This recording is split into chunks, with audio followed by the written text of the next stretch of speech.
we're creatures of habit. Once we've done something a few times, we typically, like in this, we're typically going to say the same thing almost to everybody. What I would do is go back and listen to day one and day two and and audit a couple of those and listen for when you're educating, and then go, okay, that'd be a good spot right there. Because we're creatures of habit. Once we've done something a few times, we typically, like in this, we're typically going to say the same thing almost to everybody. Some little exceptions based on their particular problem, right? But we tend to say the same things over and over again. So just audit where you say the same things over and over again and go, okay, how can I break that up? I can stop here and I could check in and ask this question. Use ChatGPT to help you.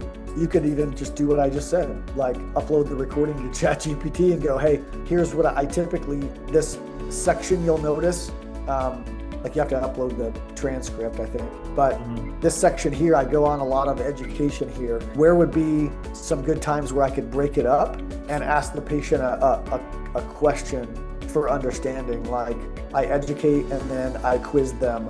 What kind of question could I ask them after and where, to get more engagement from the patient, to help their decision process, to help them decide. Their answers to my questions are helping them decide along the way to start care. So you're like making statements, but then you're asking questions. So it's just this back and forth instead of just vomiting the whole poster at them. And then it doesn't sink. Absorb it all in.